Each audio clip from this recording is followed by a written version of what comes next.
When I make roast chicken, my favorite part is always the thighs, so when I found out what the best comps are for set 12 right now, I was pretty excited. So right now we have Syndra Vanguard Mage, we have Syndra Cassiopeia Reroll, we have Eldritch Syndra, and then we have Witchcraft Fiora Karma and Flex Karma. Both of those are essentially the same thing. After that, we have Multistriker Kassadin, and then Kogmaw, Jinx, and Reroll in the S tier. These are pretty much the bread and butters for most team comps right now, and I made a quick little teaser for all the Syndra comps earlier this week, but we'll cover more about those comps in this video, along with how to play Karma and the other Reroll comps such as Kassadin and Jinx and Kogmaw. In the A tier, we have Zoe Reroll. That's one of the fan favorites right now. I like it a lot too. I've done it a couple times, but it's a bit situational, so that's why, even though it's very strong when you get it, you can't play it that often, so that's why I dropped it down to the A tier. After that, we have Sweet Tooth Nunu, very strong still, built different, very strong. Multistriker Kalista, Bastion AD. This is where the A tier gets more towards like the middle ground. Deja Vu Galio, Zap Attack Blitzcrank, Frost Pyro Olaf. This is actually my favorite comp right now. I love Frost Pyro. You could play it from almost any spot, I feel like. As long as you have a spatula. The comp gets like infinitely better if you ever get a spatula, but unfortunately it pales in comparison to all the S tier comps right now. Eldritch Mages, also a decent comp. Spider Queen Elise, very solid. Spin to win Wukong. Probably one of the highest cap hero augments, I think. If you ever play one of those Wukong comps, like the Syndra Wukong, which we'll cover later, and then also just the regular spin to win Wukong, I feel like it's almost impossible to lose the game if and only if you're able to actually get 3-star Wukong with perfect items and have a secondary carry in the backline. I have not seen it lose that often. 2 tanky, pretty solid augment. Warwick reroll, if you get the item, it's really good. Gwen Fiora, this is pretty much another flex Karma build right now. You just play Karma, and then you play Gwen and Fiora and some random stuff if you have a ton of items. Sugarcraft, pretty decent if you get it early. Akali Nilah, I dropped this down a bit. I liked it a lot at the beginning, but I've been playing it more and more, and I'm like, why am I going for Akali Nilah when I can play Kassadin? They use all the same units, and one of the comps does a lot better than the other, so even though this comp still has some power, why not just play Kassadin? Reroll Veigar, decent in certain spots, and then drop down to the B tier. Fast 9 was great at the start of the patch, but as more and more people started playing Syndra, Fast 9 became complete garbage, and most people were just rolling on level 8 or rolling on level 6, and level 7 and level 9 left in the dust. 3 cost reroll pretty bad, Fast 9ing pretty bad, so that's why it's down here. Pyro Varus, oh man, Varus is just, he's seen better days. Hopefully in the next patch they fix him a little bit. Scholar Ryze, nah, no thanks. Witchy Wallop Poppy, okay. Ashe reroll, decent. I like playing this when I am playing Kassadin, and sometimes you just get Ashe reroll going. Not the ideal, because again, you'd rather go Kassadin, but sometimes you just get an Ashe 3 and it's pretty solid. Portal comps, probably putting that in the back burner too, both Portal Ryze and Scholar Ryze. High Horsepower Lilia, horrible. Molten Caramel Rumble, horrible. Zillion Katarina reroll. Probably don't want to play those either. There are like some people who play Portal, but mainly people played in the beginning and then they play Ryze, not because they want to, but because they couldn't hit Karma. So I'm not actually gonna put a Ryze comp in the A tier right now, because anyone playing Ryze, everyone knows it. You didn't actually want that in the beginning. It's like if you're taking someone out to prom, like Karma is already taken, and then you're like, okay, I guess I'm going with Ryze. But let's get into how to play each and every one of these comps. So we're going to start off with Syndra. So Syndra, we have the Vanguard Mage version. I feel like this one is slightly better than the Shapeshifter version, but it really doesn't matter, because when you're playing Syndra, you're just playing her and throwing some random tanks in the front line. So we have the Mage version here. If you get a Mage cap, very powerful. You get like super stacking Syndra. And then whoever you 3-star in the front line, you're going to use that as your main tank. Throw any combination of tank items on them and you're going to be good to go. Syndra, like Shojin, that's her best item by far, but Adaptive Helm works, Nashor's Tooth works, Rage Blade works, ability power items work, such as Rabadon's Death Cap, Jeweled Gauntlet. You could even do like a second Shojin. I've seen that done a couple of times as well. But anyone in the tank line, Galio, Mordekaiser, Vex, Rumble, Tom Kench 2, Mordekaiser, I forgot if we mentioned him already. We could play Preservers also. Wukong 3-star, as we talked about before, incredible. Rakan, Preservers. All of these work with Syndra.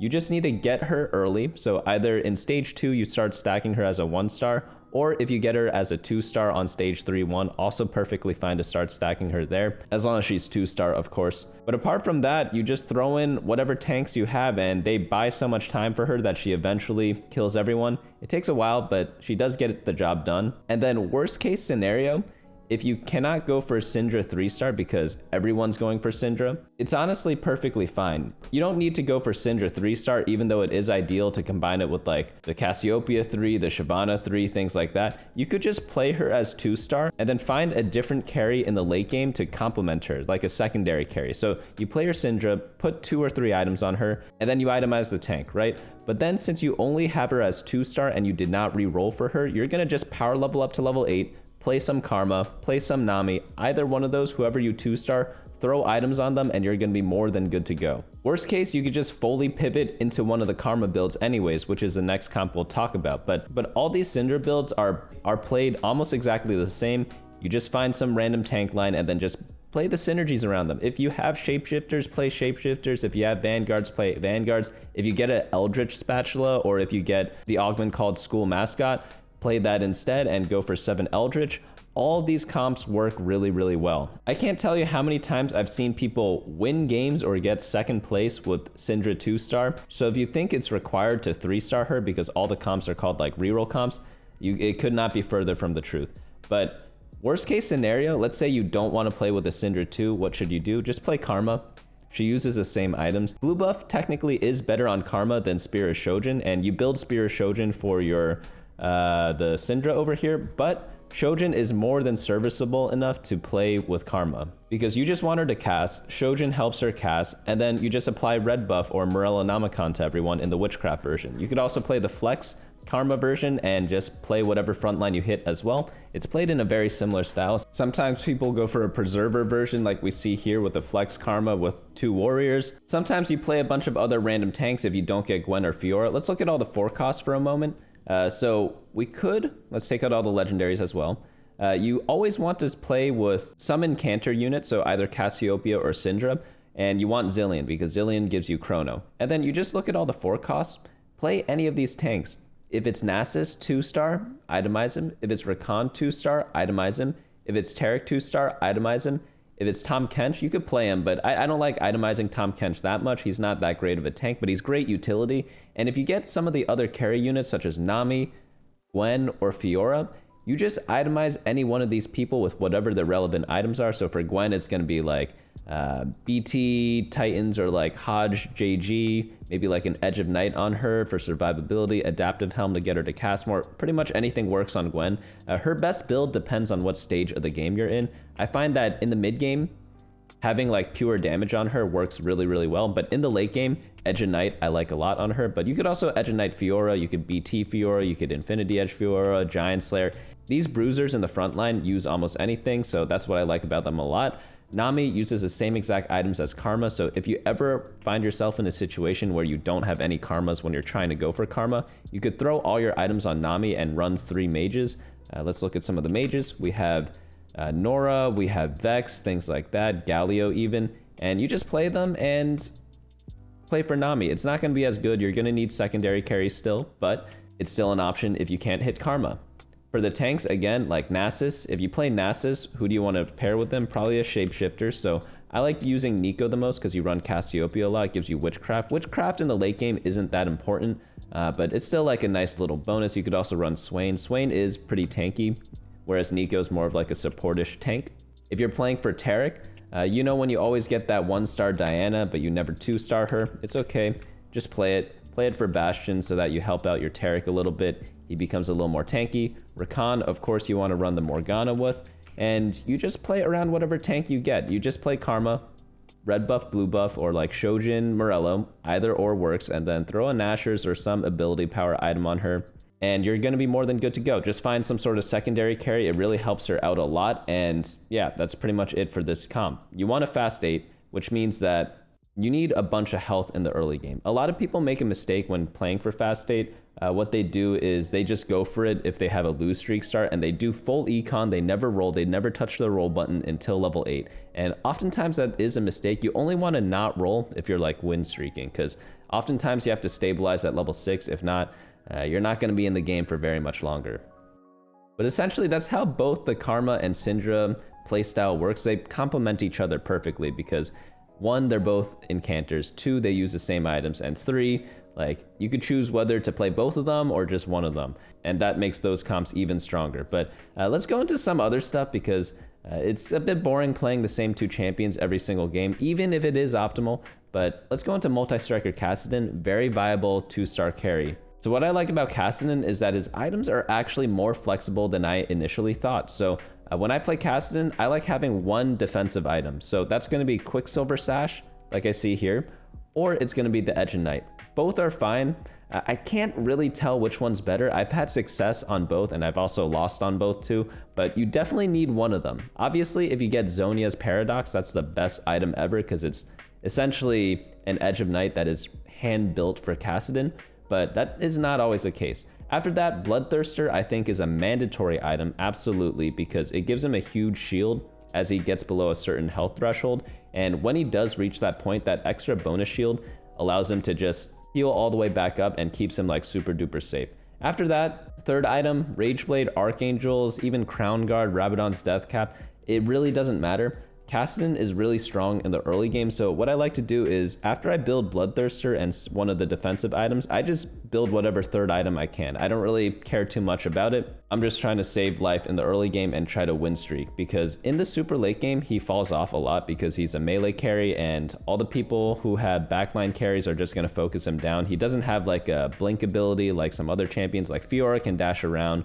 Gwen kind of dashes around a bit, but Kassadin, he has to do it fair and square, and sometimes he just doesn't quite make the cut. So unless you have like a completely itemized 2-star Kalista in the backline, Kassadin does fall off in the late game. Maybe you need a 2-star Camille to really push the tempo a bit even harder, but what you want to do with Kassadin is just play as many multi-strikers as possible. You want to play 7 eventually. Here we have 5. The reason why I leave it like this is because it's hard to get Camille, but if you ever get a multi-striker emblem, it's really easy to play. You just throw a multi-striker emblem on like a Shen, and then just reach 7 multi-striker by adding an Ashe, and you're more than good to go. But this is like the base of the comp that I normally play, and I generally only play this if I have perfect Kassadin items in the early game, or if I'm uncontested and I'm hitting a bunch of Kassadins early on. So if I have maybe like 4 Kassadins on stage 3-2 without rolling yet, and no one else is going Kassadin, even if I don't have perfect items, I might go for it. But obviously you want to lean into the items a little bit, right? That's true for every comp though. But overall, I like playing this when I'm winning a lot in the early parts of the game. There are also cases where people play Kassadin and then pivot into something else, because if you build stuff like Quicksilver, Edge of Night, Bloodthirster, guess what you could pivot into? You could do like the Gwen Fiora stuff plus Karma later on. So there's a lot of different things you could kind of do in that sense, as long as you pick the right spots for it. The next one up we have is Kogmaw Jinx Hunter Reroll. This is going to be another one of those reroll comps, but this one is a bit different because I feel like if you go this comp, you're pretty much tunneled into it, because you need a lot of 3-stars and you also need like perfect items on your backline, because they use a bit different items compared to everyone else. So there is the Shojin on Kogmaw, which is really good. A lot of people are building that, but after that, it's like a bunch of attack damage items. And if you haven't noticed yet, these are the first attack damage items we've seen going through like a bunch of different comps already. So if you do this, you don't really have any other outs. You can't be like, oh, I'm gonna pivot to Varus. I mean, you can do that, but I can also chop my hand off, and that's not very conducive to like having a good life, right?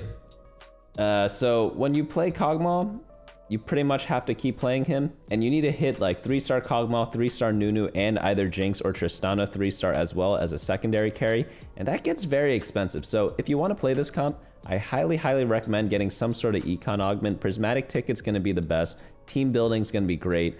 Featherweight's great to buff up their power a bit. And then getting a bunch of item augments is good too. Whenever you play a comp with a lot of different carries, getting an item augment oftentimes is going to be better than a combat augment, because you focus the power a bit more on specific units. But there's always one Kogmaw player in the game, so even if it's not you, you're going to be seeing this comp a lot. Let's move on over into the A tier. Zoe Reroll, very powerful comp right now. A very fun comp too, but you can only play it in very specific circumstances, and that is either you get Prismatic Ticket on stage 2, or if you have a ton of Zoes with perfect items in the early game. So those don't happen that often, so even though the comp is really strong, you can't play this every game. Syndra, I can play Syndra literally every game, and I'll probably do just as well as playing like regularly or like super flexibly.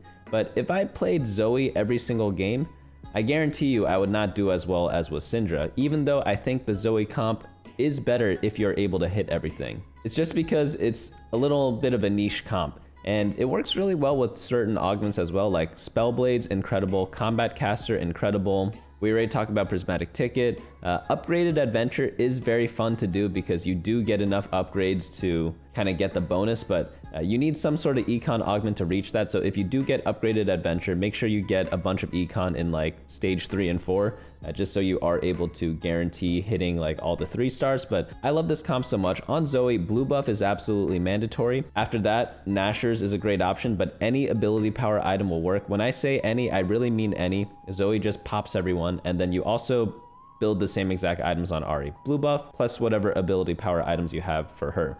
Next up for the front line, Poppy or Lilia, whoever you 3-star first, that's who you're gonna put your tank items on. It really doesn't matter which.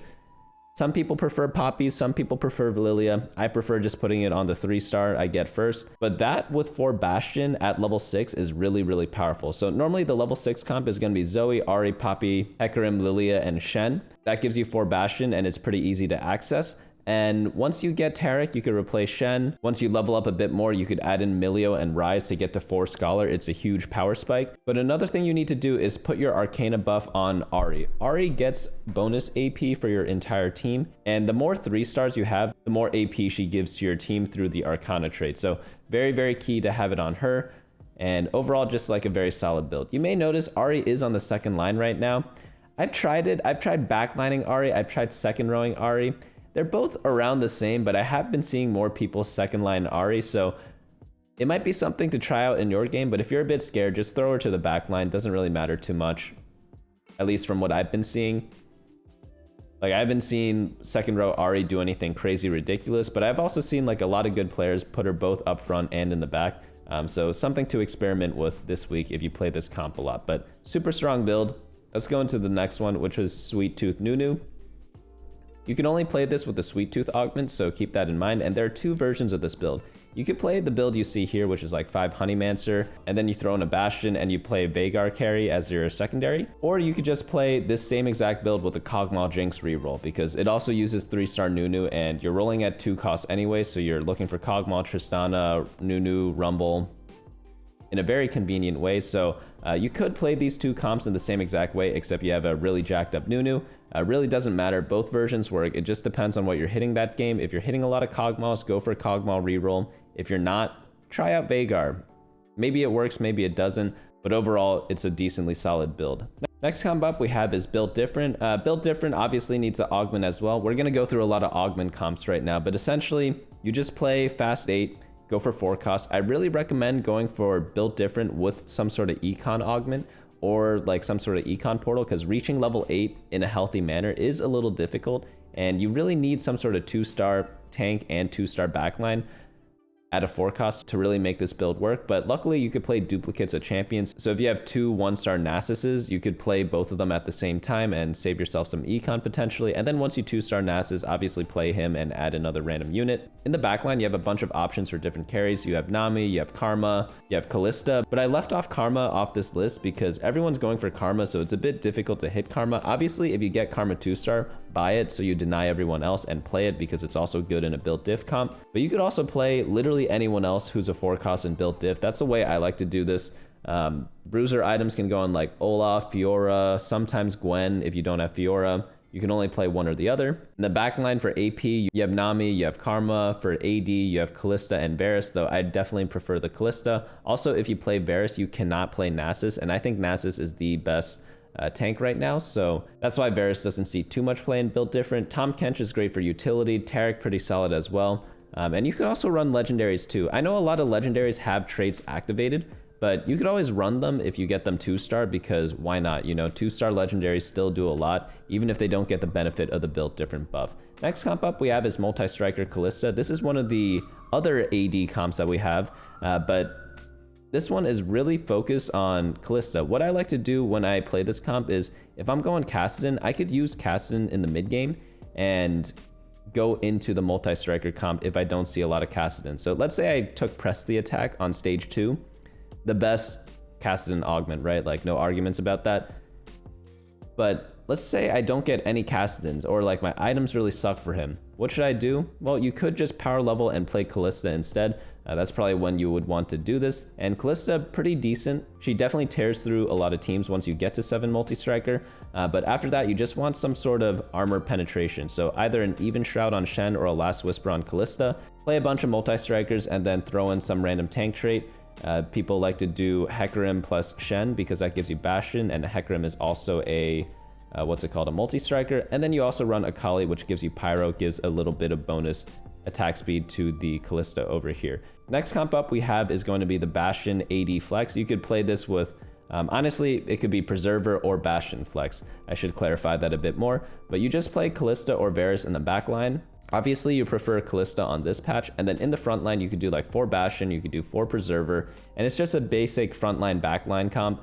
You just throw some DPS traits in the back, some tank trait in the front, and pretty much call it a day after that. So mainly you just need 2-star forecast for both your tank and carry, and you don't really care too much about other things. You could also click on the other builds here. Pyro, we're going to talk about. Multistriker Kalista we talked about before. There's also Preserver Flex that we talked about. But you can find all this information on my website at bunnymuffins.lol/meta, where we update the meta snapshot every single Friday. I am posting this on Thursday, and I posted it last Thursday as well, but that's because a new set came out, so I got a little too excited. I wanted to do it a day early, but in the future, it will be on every Friday. Next up, we have is Deja Vu Galio. You need the hero augment for this to work. Deja Vu Galio turns him into a ranged backliner, and having 2 Rage Blades on him is absolutely incredible. Just throw in 3 Mage and throw in as many Vanguard units as you want, and he is an absolute monster in the backline, as long as you get him 3-star. The issue is right now with Deja Vu Galio is a lot of people are playing Vanguard Syndra, so they take some Galios. I'm not saying they 3-star Galio all the time, but they take some Galios. And because of that, it could be difficult to get to Galio 3, which obviously we don't want to run into that situation, but such is life. I would only go for this if you get maybe like some lesser duplicator at the start of the game. Maybe you have like a ton of Galios for some reason and you see the augment. Like that's kind of where I would kind of aim for this. Next comp up we have is Zap Attack Blitzcrank. Pretty decent hero augment. If you want to ever data check anything, go on over to teamfight.lol, go to stats, go to augments, and then we can just type in, what was that called? Zap Attack 4.55. You know, it's seen better days, but honestly, I think this augment is pretty decent. If you go to lower ratings, I guarantee you it does better. Yeah, look at that. I went from diamond to platinum. It went from a 4.55 to 4.22. I'm guessing most people watching this video are not in diamond or master plus, where it does a bit worse. So if you're in lower ranks, if you're in gold right now, it's averaging a 4.13. That's absolutely incredible. And if you think it's because, everyone's winning with it, so then they go up to higher ranks because of that, that's not true, because on this website, we have this average placement statistic up here, which shows the average placement of everything we have in that actual data set whenever you click through these things. So you can always compare to other things. So for example, in our diamond stats, you see that they average 4.67. But this one averages 4.55, so it actually does a bit better than what the average is, even though averaging 4.55 probably still isn't that great. But let's go back into the comps. We have just generic tank items on Blitzcrank, so you could do like Stoneplate, Redemption, and put people behind him so they walk up, get the Redemption buff. Ionic Spark's pretty good, and then you can combine them with like the Honeymancy build, or you can play like a bunch of Vanguards. I prefer Honeymancy because the way Honeymancy works, it's like the more damage you do and take, the more damage your bees do, and Blitzcrank does both. He dishes out and he takes, so he works really well with Honeymancy. So you pretty much play the same exact build as the Nunu build that we saw before. You drop in Veigar and he is going to hopefully do some stuff with the blue buff, and then Blitzcrank is going to carry your early game. Next one up we have is Frostfire Olaf, my favorite comp by far. I've been forcing this a little bit and decent results. I averaged like a 4.5 over like 4 games or something like that. So the first game I played, I got like second or first, I don't remember, and that baited me into like forcing this comp every single game, and then I went like fifth or something like that. I don't remember the exact details, but I love this comp still because every trait from like Frost and Pyro, there's a same unit on the other trait or whatever. So if you run like Nasus and Shen, that's Bastion and Shapeshifter, and then you have Swain Diana, it's a perfect combo. Varus in the backline as a blaster, you have Hui. And then if you play Olaf, Twitch kind of gives you Hunter already in the Frost trait, so you don't need to complement the Olaf. I think the only unit that doesn't really benefit from any like overlapping traits is like Zilean and Akali. I think those are the two, but you don't really care about them. You just play this little base over here, and you can use literally any item. If you have bruiser items, you throw them on Olaf. If you have attack damage items, you throw them on Varus. If you have tank items, you throw it on Nasus or Swain or Diana.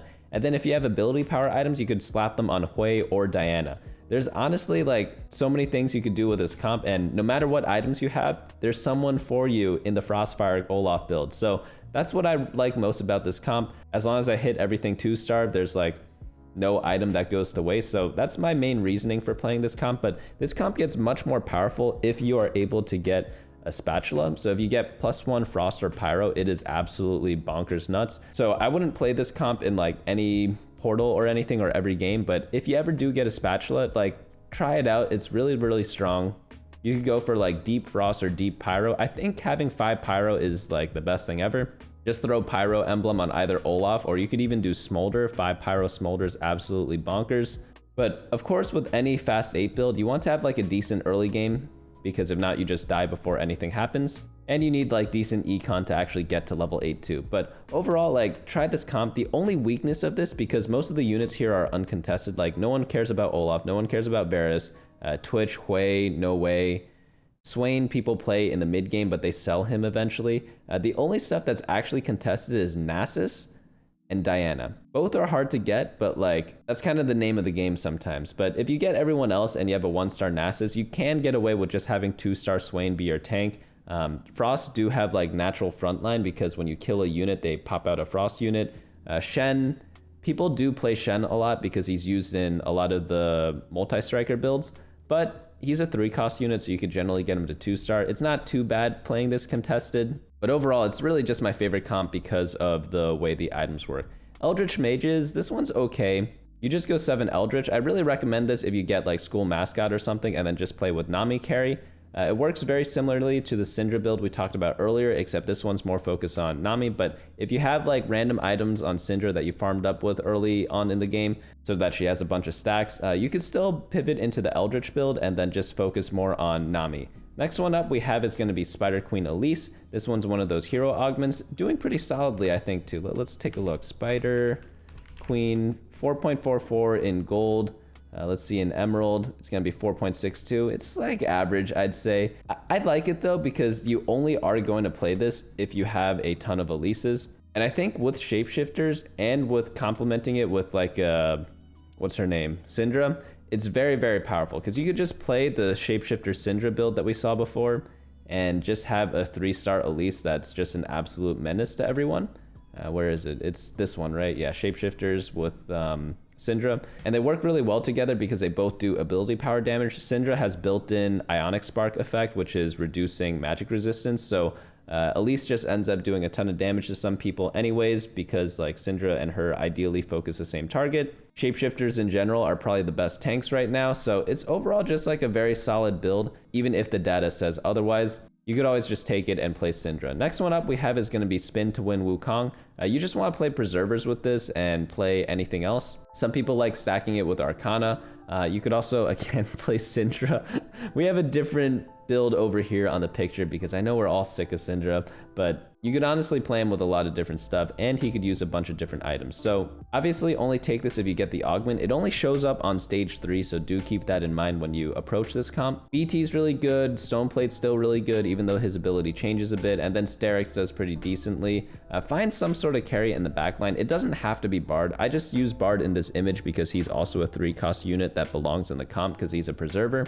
But it honestly could be anyone. It could even be like a 3-star Ahri. It doesn't need to be a 3-cost either, but it's just like a convenient way to kind of pair them up together. So whoever's going to be meta on that patch, whether it be like Karma, whether it be like Varus or something like that, like just put someone in the back line, throw some damage items on them, and then throw like regular Wukong items on Wukong, put him in the front, and he is going to hopefully spin to win. Very powerful comp in terms of its like cap, because right now 3-star 3-costs are really hard to beat, but it's difficult to get to. So it's definitely a high risk, high reward type of build. 2 Tanky Blasters. This one is pretty decent in the data. What you want to do is just play Swain Nico and reroll the blasters in the back line. There might be better builds with 2 tanky out there, but this is kind of the one I would default to right now. Of course, like, I don't even want to say it, but you know who you could play with this comp as well. Like, you could play Syndra, you could play some Shyvanas in the front line, play 2 Shyvanas, 1 Syndra in the back, and then pick one of the other shapeshifters, play 2 of the shapeshifters in the front, get an Incanter, put Karma there.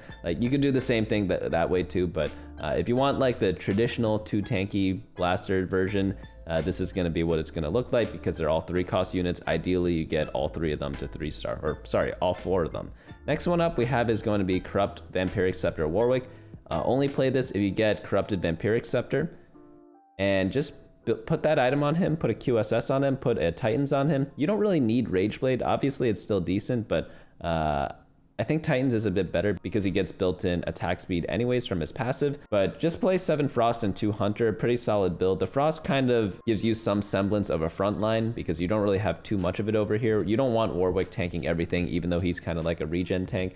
The Frost units are nice, gives him AD and AP as well. Twitch is good. He's also a 1-cost unit and a Frost, and he reduces people's armor, pretty decent. So you could itemize him if you get Twitch 3, but sometimes you don't get Twitch 3, doesn't matter that much. Just find some other secondary carry. It could be like Olaf 2, it could be Hui 2, Diana 1 or 2 honestly work. But again, you really just care about having some Hunter and getting Corrupted Scepter on Warwick. Next one up we have is going to be Akali Nilah. We talked about this a little bit before. I don't like this comp that much. Some people still play it a bunch, but like Kassadin's just so much better. It uses almost all the same units. So if you're playing this comp, you might as well also try to play Kassadin, which is just a much better comp right now. Like, Kassadin's an absolute monster, but if you don't get any of the Kassadin items, he does suck. So that's when I would try to approach this Akali Nilah comp. If I get only attack damage items, if I get like 20 swords, like sure, play this instead of Kassadin. But apart from that, like, there are better things to do. Reroll Veigar.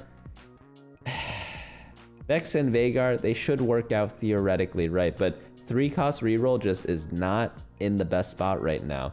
Level 7's often forgotten in this meta.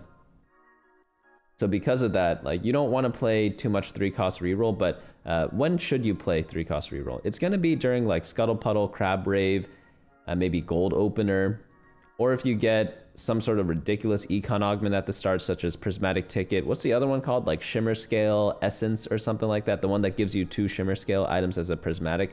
Those are the types of games where you would want to play one of these more expensive comps, such as the 3-cost rerolls. In that case, just play like Vex, Veigar, Blue Buff, JG, Gunblade in the back, Nami as support unit, Vex main tank in the front. Sometimes it could be Galio if you get 3-star Galio and you don't get a 3-star Vex. And then just play a bunch of complementary units. That's really all there is to it, but you really need a reroll augment for this comp to work. If not, it just struggles a bit much. In the B tier Fast 9, yeah, no one goes level 9 anymore because you need the 4-cost too much, or you just play Syndra at level 6, so you don't really care too much about level 9. Pyro Varus. Varus just... he's attacking so much, and then he just shoots his volley. It takes him like 10 years to load up his shot. It pops on them, and then you find out it doesn't do enough damage to execute them with the Pyro buff. And then you're like, why am I playing this unit? If I'm going AD, might as well go Kalista, or go Kogmaw Reroll, or go the Frostfire variant where you have like 2 different carries. You have both Varus and Olaf. Let's be real, 1-star Smolder's not carrying anything. 2-star Smolder, yes, does carry some fights, but most games you just have 1-star Smolder because it's hard to get 2-star legendaries. So like Varus, I just don't like him that much because of that reason. Next one up we have is Scholar Ryze. Okay build. There's also Portal Ryze, but again, when Karma exists, why would I ever play this bozo? He's essentially like the guy you're trying to hire for your job. It's like, are you gonna hire Karma, or are you gonna hire the person with a face tattoo? I'm gonna go with Karma for most jobs. Like, that's just how society works right now. I'm not saying that's a good or bad thing, but it's like, people with face tattoos just don't get hired that often, and that's where Ryze is right now. And so until they change the meta and buff him a bunch, like, I'm just not gonna buy him as my main carry until either he gets buffed or Karma gets nerfed. Next one up we have is Witchy Wallop Poppy. Decent hero augment. I like data checking hero augments a lot because it's really what they are. 5.04, okay, that's why it's in the B tier. Next one up we have is Portal Ezreal Reroll. Ezreal's seen better days. Portal probably has better days ahead of it, so let's wait on this one a little bit. C tier High Horsepower Lilia. If you thought this was funny, the 5.04, High horsepower.